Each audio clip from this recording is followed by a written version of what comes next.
mo at ang bibi ko. I love you. Love you, pare. Bibo! Bibo!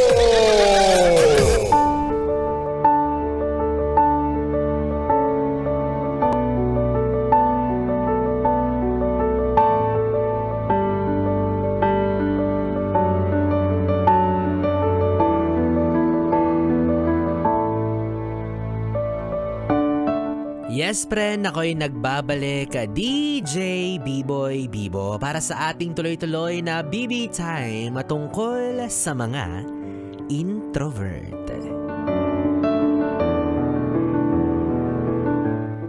Oh, wag kang maiilang ha, wag kang mahihiya na tungkol sa iyong usapan sa gabing ito. Wag kang mag-alala, nasa radyo lang ako, ikaw nandyan sa inyo. Oo, hindi ka mapapahamak dito. Pero bago ang lahat mga yes friend, para sa inyo na hindi alam o walang idea sa mga terminolohiyang ginagamit ngayon, no, na introvert, ambivert, or extrovert, ano ba ito? No? Ito po yung iba't ibang uri ng katangian ng tao pagdating sa paikipagsalamuha or paikisama sa kapwa. O hindi naman kaya kung paano nila ipresenta yung sarili nila sa iba, 'di ba? Extrovert. Ano ba yung extrovert? Ito po yung kapag hindi siya nahihiya, 'di ba? Makapal ang mukha. Yan, marami kang kakilalang ganyan for sure, no? Lahat kayang pakisamahan, lahat kayang kausapin, lahat kayang harapin. Oo, talaga nga naman. Sana ganito na lang tayong lahat. Pero meron din naman tayong mga yes friend na matatawag nating ambivert, no? Ano ba yung ambivert, B-boy? Ito naman po yung kombinasyon ng dalawa, no? Maaaring may pagkakataon na mahiyain ka o hindi naman kaya may mga beses rin na outgoing ka. Tapos eto na yung mga introvert. Eto na nga, 'di ba? Sila yung mga mahiyain, yung mga pakipot.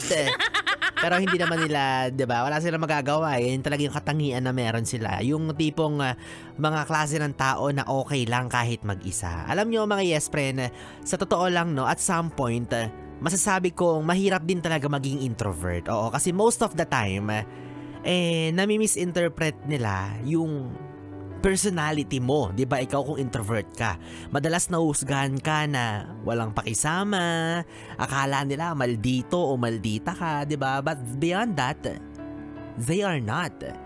Hindi po sila ganong klaseng tao na iniisip nyo na masama ugali, mahirap pakisamahan, ayaw makihalubilo, pinipili yung gustong makasama or pinipili yung gustong maging kaibigan. Well, okay lang din naman, 'di ba? Pero for them, it's different eh.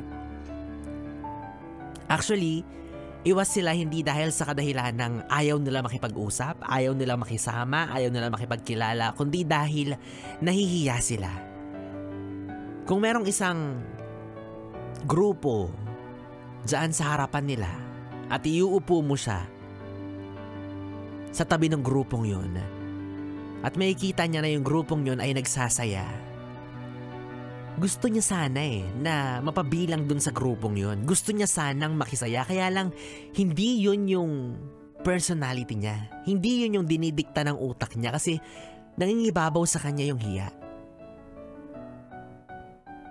Kumbaga, limited lang yung enerhiya na kaya nilang ibigay sa paikisalamuha kasi kapag pinilit nila yung sarili nila, talagang mauubos sila. Draining po yun for them. Nakakapagod yun para sa kanila. Kasi madalas ang thinking ng mga tao, ay, tahimik, nasa loob yung kulong niyan. Ang iniisip nila pag tahimik, matinik. Kasi hodang parang bulkan na kapag sumabog daw, wala kang matatakbuhan. Ay, grabe naman kayo sa amin. Naiki-introvert si B-Boy, kala mo naman talaga. Well, 'di ba? Duda kung makakita ka ng introvert na galit. Sige nga. Parang bihira yan, 'di ba? Isang taong mahiyain, tapos makikita mong galit. Ay, bihira yan. Wala kang makikitang ganyan. Magsalita nga, nahihiya na siya. What more, yung magalit pa kaya siya sa harapan ng maraming tao na maraming makakakita, 'di ba? Oo. At alam nyo ba na isa sa mga iniiwasan pa nila, no, usually, ay yung mga social gathering. Ayan, number one na kinaiilagan nila yan. Number one na iniiwasan nila yan. Yung pakikipag-bonding sa loob ng maraming tao, sa kung sino-sino, 'di ba? Kasi awkward yan for them. Kahit nga sa pamilya or sa handaan, sobrang iwastayan sila. Ayaw nilang makipag-usap at mas lalong ayaw nilang mapag-usapan. Ha? Tandaan nyo yan. Kaya sa totoo lang no, nakakagutom ang hiya. Kasi may hiya kang sumandok ulit sa handa pag nahiya-hiya ka siya. Nakakagutom yan, di ba? Yung gusto mo pa sanang sumandok, lalo na ng fruit salad. Kaso, introvert ako eh. Feeling ko pag titinginan nila akong lahat, pag sumandok ako ng salad, feeling ko tingin nila sa akin matakaw. Diba? Hindi sila kagaya ng mga iba dyan na papampam, no? Papansin, agaw tingin, ayaw nila sa spotlight, ayaw nila sa eksena kung saan nakabaling yung atensyon ng mga tao sa kanila. Ayaw na ayaw nila yan, allergic sila dyan. Diba? Imagine, ang hirap-hirap maging mahiyain. Una sa lahat, nakakahiyang maningil ng utang, diba? O kaya yung iba dyan, yung mga mahilig mangutang tapos hindi marunong magbayad, sinasamantala nila. Nangungutang sila sa mga taong alam nilang mahiyain kasi nga alam nilang mahihiya yung taong yun na singilin sila. Grabe naman kayo. Nasobrahan naman yata sa kapal yung pagmumukha ninyo. Nangaabuso kayo ng mahiyain na tao. Grabe kayo ha. O, isa pa sa mga common misconception tungkol sa kanila, no? Lalo na sa social media ngayon. Kapag kakain, tapos makikitang mag-isa lang yung tao, picturean nila, no? Ewan ko ba, bakit ganyan kayo? Tapos ang tingin nila kawawa yung tao. Diba? Ipopost nila, ano ba yan? Hindi ba pwedeng kumain mag-isa? Bawal bang mag-dine-in mag-isa? Bawal bang kumain sa fast food mag-isa? Talaga bang mukha kang kawawa kapag mag-isa ka lang kumakain, ngumunguya?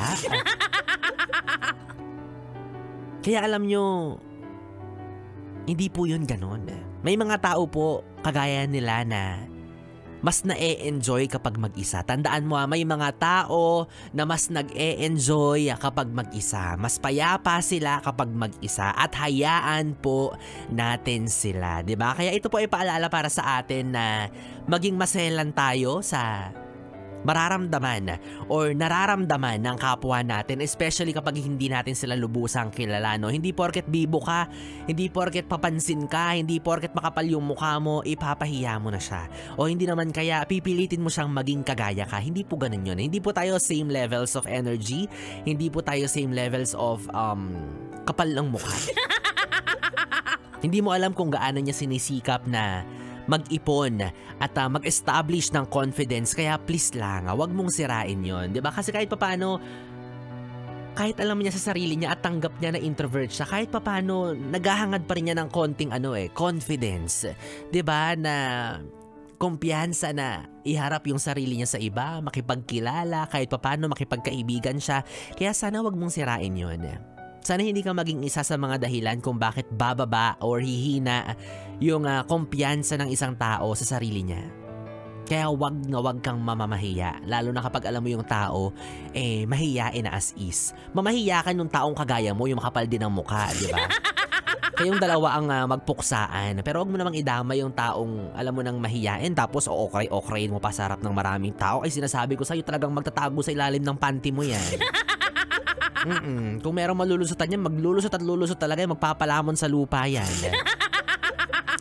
O kaya ikaw na pabibo, ikaw na papansin, alam ko nakakapagod yan, di ba? Pero choice mo naman yan choice mo maging ganyan at nag-e-enjoy ka sa pagiging ganyan.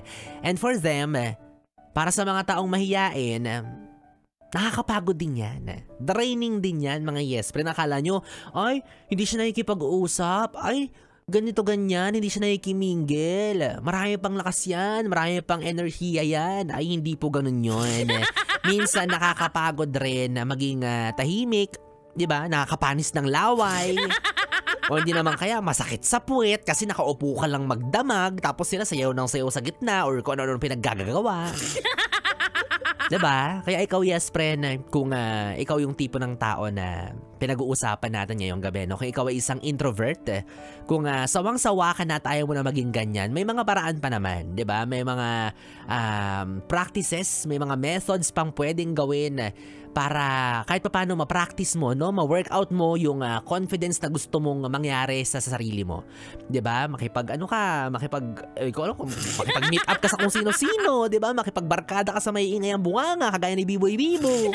Ganyan, 'di ba? Sanayin mo yung sarili mo na humarap sa maraming tao, makipagkilala sa iba't ibang klase ng tao. Ayan, may mga paraan po para ma-practice yan. Kasi may mga kakilala din naman ako na una, mahihain siya, tapos ngayon nakapal na lang mukha.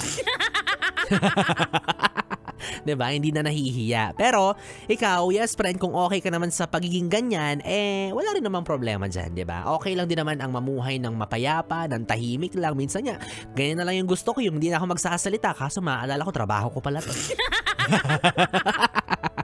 'Di ba? At ito, kung ikaw, yes friend, hindi mo alam, kung hindi mo lubos or tiyak na matukoy kung ano ang katangiang meron ka. Introvert, ambivert, or extrovert ka ba? Nako, baka pervert ka talaga. Charot lang. Sige na nga, tatapusin ko na ang usapan na to. Alam kong nahihiya na kayo at nahihiya na rin tuloy ako. Para kayong sira. Nandadamay kayo, nahihiya na tuloy si Biboy Bibo, hindi bagay. Ayos, well anyways mga yes friend, 3 oras na BB time ang ating pinagsamahan. Nakapiling nyo po ang BB nyo sa radyo, DJ Biboy Bibo, ang DJ na single, ready to mingle, basta walang label. Magkasama at magkarinigan po tayong muli bukas sa parehong oras, dito pa rin at dito ka lang sa istasyong No Problem, ang 101.1 Yes FM. Solid! Good night BB! Mwah, mwah.